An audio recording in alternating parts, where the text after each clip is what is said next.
This is going to be the most important conversation that no one is going to listen to. Okay. You have a lot of knowledge on a lot of things that many people are not interested in. Stoicism is getting a lot of searches online. I don't know if you know this. It is, yeah. It's very trendy right now. Can you explain to me what Stoicism is and why I should care about it? It answers how to live a good life. And there's several different kinds of philosophy like this. Cynicism is another one, which I want to talk about a little bit. I know a lot of cynical people. Is that where they come from?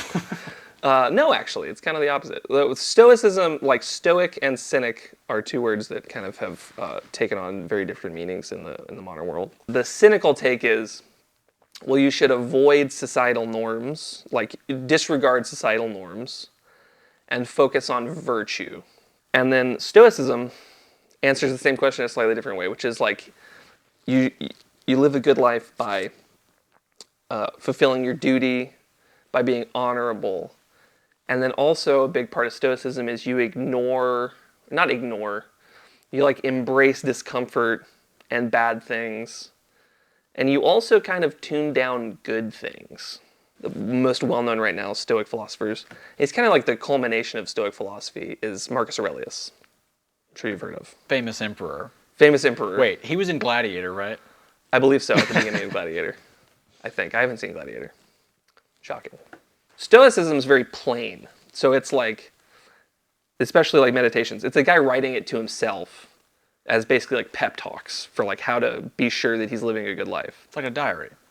It's a diary. It's an ancient diary. An ancient diary from the most powerful person in the world at the time.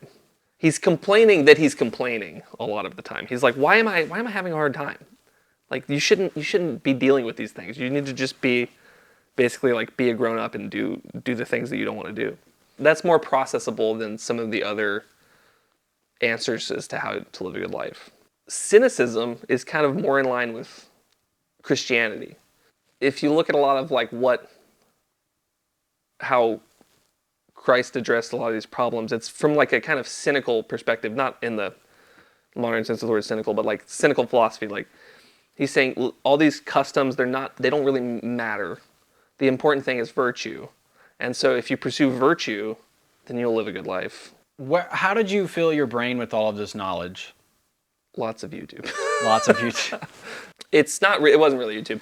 It was just, I really got interested in Roman history.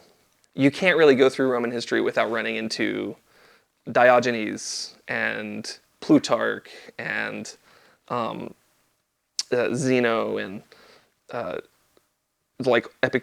Epictetus. All of these people are important figures in the scope of Roman, or I shouldn't say Roman, European history.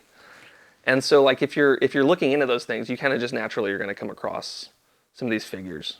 2,000 years ago, we kind of think back on it oh, they were so different from us.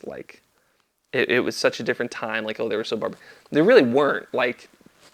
Rome, at the beginning of the empire, the height of the Republic, as it turns over to the empire, they were really a lot like us socially in so many ways. The founding fathers obviously constructed the American government to mirror.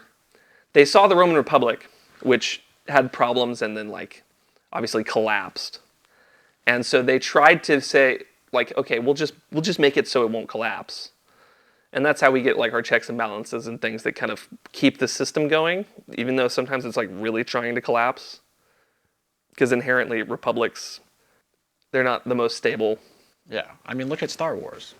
Cicero, he was a very philosophical guy, and one of the things he said was to remain ignorant of what happened before your birth is to be forever a child.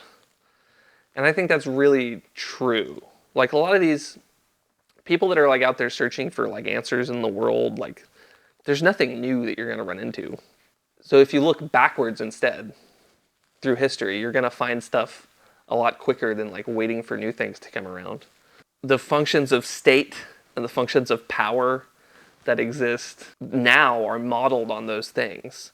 and those things collapsed because they had holes. Inevitably, things today will collapse or need to be reshaped because they still have holes and problems that arise. And not to get political because I don't care, but like, We all have holes. yeah.